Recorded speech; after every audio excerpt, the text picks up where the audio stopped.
यार कभी तुम्हारे दिमाग में भी आवाज आती है कि यार मैं नहीं कर पाऊंगा या फिर शायद ये मेरे बस की बात नहीं है? तो सुनो, ये डाउट या शक जो तुम्हारे दिमाग में है वो तुम्हारा है ही नहीं। यस, मैंने सही कहा। ये शक तुम्हारे अंदर नहीं जन्मा, बल्कि दूसरों की बातें सुन सुनकर ये तुम्हारे अंदर आ गया है। किसी ने कहा कि तुमसे ये काम नहीं होगा तो तुम्हारे दिमाग ने इसे रिकॉर्ड कर लिया।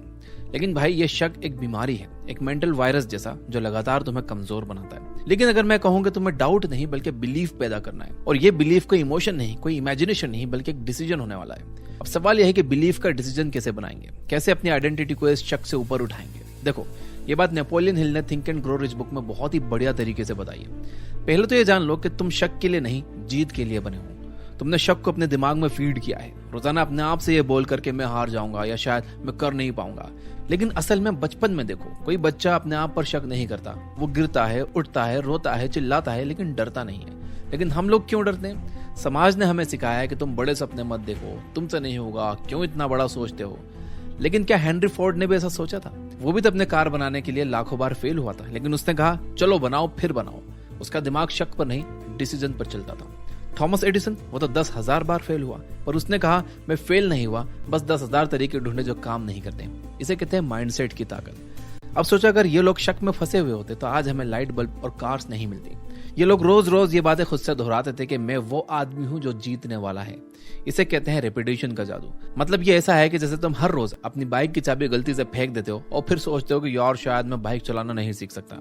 लेकिन असल में बाइक चलाने का इशू ही नहीं है, बल्कि बस एक डाउट तुम्हारे दिमाग में अटक गया है। तुम्हें बस अपनी आवाज को रिपीट करना है, मैं कर सकता हूं, मैं जीतूंगा, और धीरे धीरे तुम्हारा दिमाग यह मानने लगेगा।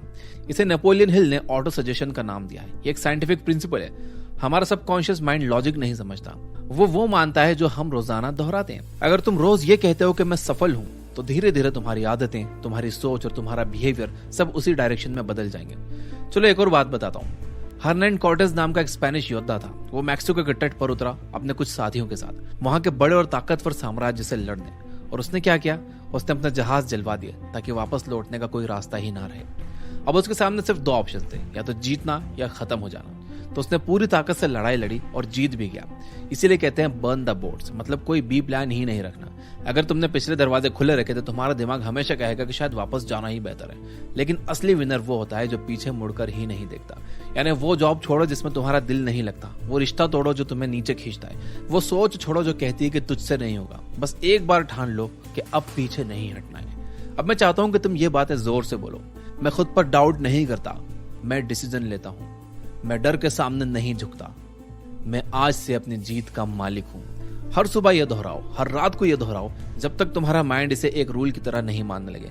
और जैसे जैसे तुम इसे दोहराओगे, डाउट की आवाजें धीरे धीरे कमजोर पड़ जाएगी। अब्राहम लिंकन ने भी ऐसा ही किया था। जब पूरा देश लड़ रहा था, उन्होंने हार नहीं मानी थी। उन्होंने एमेंसिपेशन प्रोक्लेमेशन पर साइन किया, बिना यह सोचे कि लोग क्या कहेंगे। उनकी आइडेंटिटी तय थी, वो अमेरिका को जोड़ने वाले थे। चार्ल्स श्वाब ने यूएस स्टील के लिए यही किया।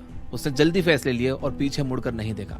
मतलब भाई, ये वैसा है जैसे तुम पहली बार साइकिल चला रहे हो। गिरोगे, घबराओगे, लेकिन फिर भी कोशिश करते रहोगे, क्योंकि तुम्हारे दिमाग में ये नहीं आता कि मैं नहीं कर सकता। तुम बस चलते रहोगे। तब सवाल यह है कि तुम किसके लिए जी रहे हो? क्या उस डाउट वाले इंसान के लिए जो डर के आगे हार मानता है, या उस इंसान के लिए जो हर दिन उठकर कहता है कि मैं वो बनूंगा जो मैं बनने का हकदार हूं? याद रखो, जीतने वाला वो नहीं जो समय का इंतजार करता है। जीतने वाला वो है जो कहता है कि चलो शुरू करते हैं, और बिना किसी बहाने के आगे बढ़ता है। तो आज से अपने मन को रिप्रोग्राम करो। अपने आप से कहो, मैं डाउट नहीं रखता, मैं बिलीव करता हूँ। मैं डर से नहीं चलता, मैं बिलीव से चलता हूँ। मैं डिसीजन लेता हूँ, मैं एक्शन लेता हूँ, और मैं जीतने के लिए बना हूँ। और हाँ, ये वीडियो शेयर करना मत भूलना, ताकि तुम्हारे दोस्त भी अपने अंदर के विनर को जगाए। और इस वीडियो को लाइक करो ताकि YouTube तुम्हें ऐसे ही और वीडियो सजेस्ट करे। थिंक एंड ग्रो रिच की फुल बुक सुनने के लिए ये बुक ऐप डाउनलोड कर सकते हो। वहां पर हजारों ऐसी किताबों की समरी है जो आपको बदल कर रख देगी। Finally, you guys are amazing. Keep reading, keep learning, keep growing. Thank you for watching.